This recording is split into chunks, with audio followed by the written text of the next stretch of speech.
La culture est essentielle et c'est un mot d'ordre auquel Europe 1 s'associe et défend en cette période de fête. Chaque matin, nous sommes avec 2 artistes en direct et ce matin, j'accueille la comédienne Stéphie Selma. Bonjour. Bonjour, merci de me recevoir. Merci d'être avec nous. On vous a découvert dans 10%. Vous étiez Sophia, l'hôtesse d'accueil devenue ensuite comédienne. Vous avez depuis sorti votre premier single, on va l'écouter tout à l'heure. Vous connaissez Riyad Sattouf ? Oui, bien sûr. J'ai pas eu l'occasion de le rencontrer, mais je le connais de nom et je connais son travail, bien sûr. Succès planétaire pour l'Arabe du futur, bien sûr. Bonjour Riyad Sattouf.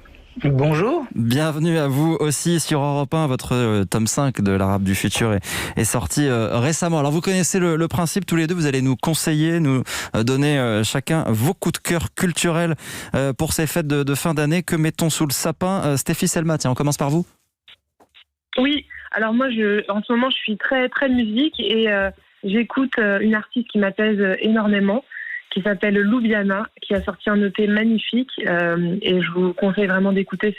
C'est une jeune femme qui joue de la kora, qui est un instrument qui est à la base plutôt joué par des hommes et qui a une voix extraordinaire. Donc vraiment, je vous la recommande sans plus tarder. On l'écoute.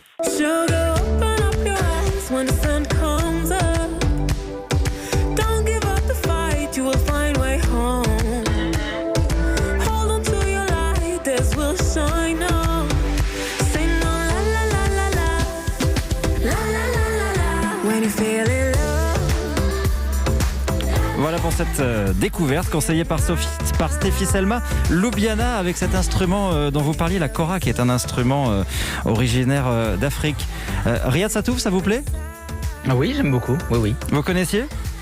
Pas du tout, alors absolument pas. Et ben voilà, une découverte, Loubiana à écouter pendant les fêtes. Votre conseil, c'est à vous, Riyad Sattouf.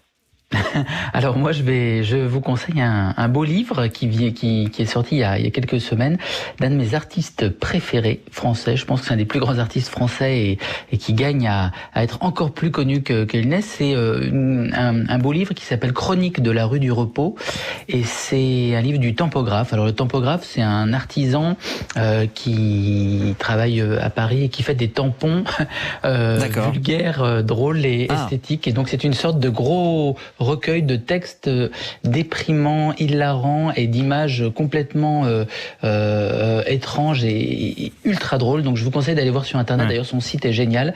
C'est difficilement descriptible, mais alors il a sorti un livre qui est vraiment magnifique chez Flammarion. Et voilà, moi je vais l'offrir à tout le monde à Noël. Vincent Sardon, Chronique de la rue du Repos. Qu'est-ce qui vous plaît dans ces visuels ? Ce sont des dessins ? Alors c'est difficile à expliquer, c'est à la fois des dessins, c'est à la fois des textes.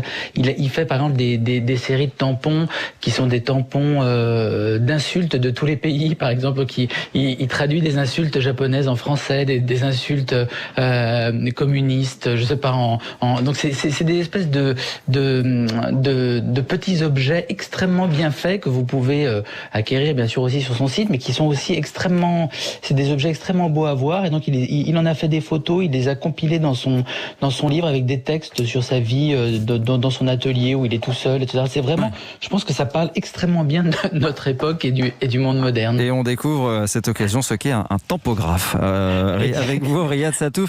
Vous avez dessiné cette année, Riyad Sattouf, pour Reporters sans frontières, l'album Sans dessin pour la liberté de la presse. Gros succès, je crois que tout a été vendu. Oui, alors je crois que oui, en effet, ça a été très bien accueilli par les lecteurs et c'était un honneur pour moi que Reporters sans frontières choisisse mes dessins pour leur album de l'année. Donc j'étais très heureux de ce succès. C'est une cause tous les bénéfices sont reversés bien sûr à Reporters sans frontières. C'est une cause, la liberté de la presse, qui vous tient à cœur ?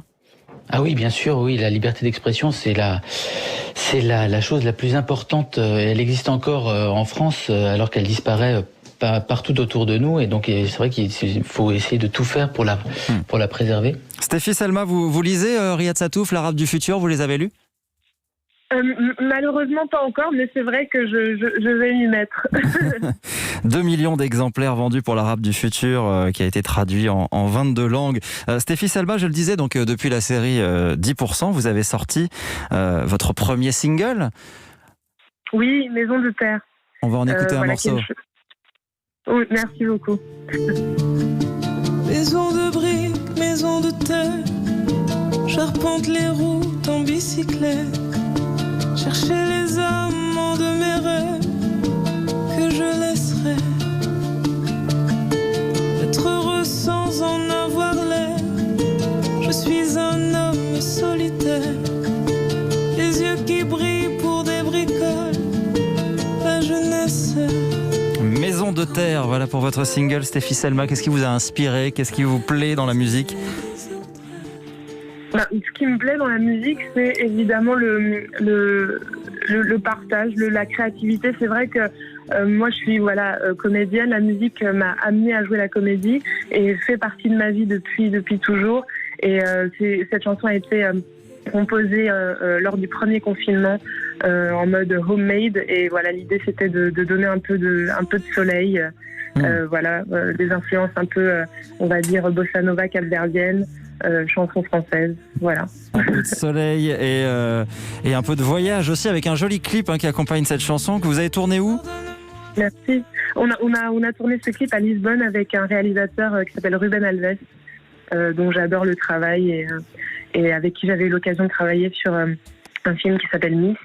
Et d'ailleurs, j'espère qu'il va pouvoir sortir ce film magnifique. Voilà, ça s'appelle donc Maison de terre et c'est votre premier single. Je rajoute cette information, tiens, je vais voir si ça vous plaît à tous les deux, parce que c'est un petit événement pour tous les fans de Daft Punk. Alors on a changé de style, le duo électro a sorti dans la plus grande discrétion 9 nouveaux titres. Ça n'était pas arrivé depuis 2013. Vous les trouvez sur une réédition de la bande originale du film Tron Legacy, disponible sur les plateformes.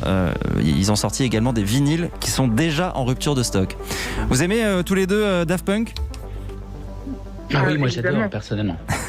Voilà, je vous invite à écouter ces nouveaux titres. Merci à tous les deux d'avoir été avec nous ce matin. Stéphie Selma, Merci pour l'invitation. Merci beaucoup.